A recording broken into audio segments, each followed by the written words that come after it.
What's up, everybody? Welcome back to Arch Tips. Today we're building a 12 by 20 4-foot porch. So we're starting our sheet metal. First thing we've done is we've put on our insulation.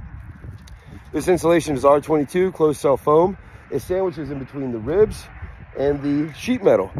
What this is a vapor barrier, moisture barrier, and this is going to eliminate and reduce condensation in your home. So what we've done, let me show you the screw pattern. So on this first sheet, this is real important. We set blocks over here, and those blocks are 4 inches from the top of the foundation, from the top of your base plate, down. That's gonna drop this. It's gonna give you a weather seal at the bottom. Now with that, on these first screws here, we pop up to right here.